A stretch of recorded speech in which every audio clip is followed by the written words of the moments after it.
ఇప్పుడు మనం మసాలా ఆమ్లెట్ చేసుకోబోతున్నాం. అయితే ఈ ఆమ్లెట్ పప్పు పక్కనో, పప్పుచారు పక్కనో పెట్టుకొని నంచుకొని తినడానికి కాదు. అంటే మనం డిన్నర్ స్కిప్ చేయాలి అనుకున్నా, లంచ్ స్కిప్ చేయాలి అనుకున్నా ఫుల్ఫిల్ చేసే ఆమ్లెట్ అనమాట. మంచి ప్రోటీన్ ఉంటుంది కదా ఎగ్స్లో. మనం సింపుల్గా ఆమ్లెట్ చేద్దాం, చాలా టేస్టీగా ఉంటుంది. పొయ్యి మీద ప్యాన్ పెట్టాను. ఇందులో కొంచెం ఆయిల్ వేసుకోండి. ఆయిల్ వేసుకొని ఉల్లిపాయలు సన్నగా తరిగి పెట్టుకున్నా ఇవి ఇందులో వేసేద్దాం. 3 ఎగ్స్తో మనం ఆమ్లెట్ చేసుకోబోతున్నాం. 3 గుడ్లకి సరిపడా ఉప్పు ఇందులో వేసేయండి. ఆమ్లెట్లో ఎప్పుడు ఉప్పు తక్కువ ఉండాలి. అలాగే ఇక్కడ మిక్సీ జార్ పెట్టుకున్నాను.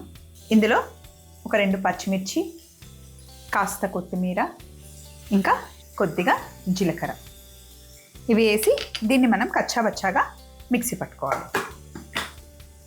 ఇలా మిక్సీ చేసుకున్న తర్వాత పక్కన పెట్టేశాను కాసేపు. ఉల్లిపాయలు పచ్చివాసన పోయేంత వరకే వేగనివ్వాలి, ఎక్కువ వేగాల్సిన అవసరం లేదు. ఇప్పుడు ఇందులో కొద్దిగా పసుపు కొంచెం ఎక్కువ వేస్తాను నేను, మీరు కావాలంటే కొంచెం తగ్గించుకోండి. పసుపు వేసాక ఇందులో ఒక 2 టేబుల్ స్పూన్ల శనగపిండి వేసేయండి. వేసి మంచిగా వేగనివ్వండి. ఈ శనగపిండితో పాటు మనం మిక్సీ పట్టుకున్న పచ్చిమిర్చి, కొత్తిమీర, జీలకర్ర పేస్ట్ కూడా ఇందులో వేసేస్తున్నాం. ఇవన్నీ వేగాలి. పిల్లలకు చేసిస్తే కనుక కొంచెం పచ్చిమిర్చి తక్కువ వేయండి. నేను వేసింది అయితే మీడియం స్పైసీలో ఉంటుంది.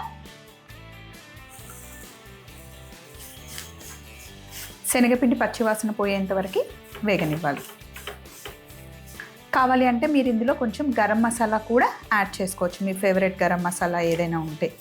నేనైతే ఏం వేయను, ఆ పచ్చిమిర్చి కొత్తిమీర ఫ్లేవరే చాలా బాగుంటుంది. సో ఇప్పుడు దీన్ని ఈ బౌల్లోకి షిఫ్ట్ చేసుకోండి.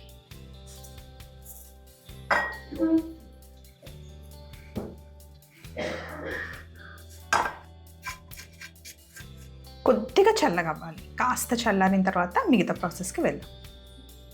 ఇది కాస్త చల్లగా అయిన తర్వాత ఇప్పుడు ఇందులో నేను ఒక 2-3 టేబుల్ స్పూన్ల పాలు వేసాను. ఆమ్లెట్లో పాలు వేయడం వల్ల సాఫ్ట్గా వస్తుంది. అలాగే కొద్దిగా బేకింగ్ సోడా మంచిగా మిక్స్ చేసేయండి. ఇది కలుపుతుంటేనే మంచి అరోమా చాలా బాగుంటుంది. ఇప్పుడు ఇందులో ఎగ్స్ వేసుకుందాం. ఎగ్స్ వేసి బాగా మిక్స్ చేసేయండి.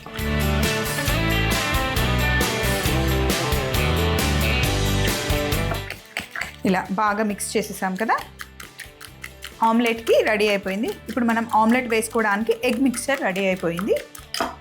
ప్యాన్ పెట్టుకొని నూనె వేస్తున్నాను. మీకు ఆయిల్ వేసుకోవాలి అనిపిస్తే ఆయిల్ వేసుకోండి, లేదా ఆలివ్ ఆయిల్ అయినా బటర్ అయినా ఆమ్లెట్కి వేసుకోవచ్చు. బటర్తో ఆమ్లెట్ ఎప్పుడు బాగుంటుంది, అది మీ చాయిస్. ఇప్పుడు పెనం వేడిగా ఉంటేనే ఆమ్లెట్ చాలా బాగుంటుంది. ఇంకా ఈ మిక్చర్లో మీరు కావాలి అంటే స్పినాచ్, పాలకూర యాడ్ చేసుకోవచ్చు, పన్నీర్ వేసుకోవచ్చు, మష్రూమ్ వేసుకోవచ్చు, క్యారెట్, ఇంకేదైనా వెజిటేబుల్స్ యాడ్ చేసుకోవాలనుకుంటే ఏమైనా యాడ్ చేసుకోవచ్చు. బేసిక్ మిక్చర్ అయితే ఇదన్నమాట. సో కొంచెం ప్యాన్ వేడెక్కిన తర్వాత అప్పుడు మనం వేసుకుంటాం. ఇప్పుడు మొత్తం ఎగ్ మిక్చర్ని ఇందులో వేసేస్తున్నాం.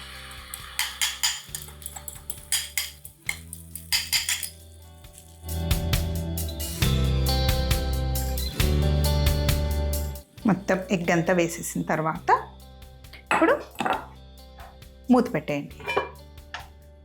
చిన్న మంటలో ఒక సైడ్ కుక్ అయిన తర్వాత రెండో వైపు తిప్పుకుందాం. ఇలా ఒక సైడ్ కుక్ అయిందో లేదో ఫస్ట్ చెక్ చేసుకోవాలి. ఎస్, 1 సైడ్ కుక్ అయిన తర్వాత చాలా జాగ్రత్తగా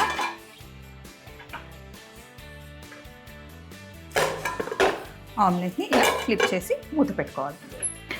ఇలా రెండో వైపు కొంచెం కుక్ అవుతున్నప్పుడే మనం మూత తీసేసుకోవాలి. విరగకుండా ఆమ్లెట్ వేసుకోవాలన్నమాట. చిన్న మంటలో కుక్ చేసుకోవాలి. అంతే, సింపుల్గా 2 సైడ్స్ మనకి ఆమ్లెట్ కుక్ అయిపోయిందన్నమాట.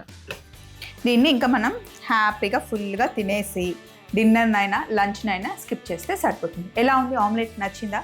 టేస్ట్ కూడా చాలా బాగుంటుంది. ట్రై చేయండి. ఇలాంటి సింపుల్ రెసిపీస్తో మళ్ళీ కలుద్దాం స్వప్న వైట్ల ఛానల్లో. చూస్తూ ఉండండి అండ్ చూసే ముందు కొంచెం సబ్స్క్రైబ్ చేయండి. Thank you. బాయ్.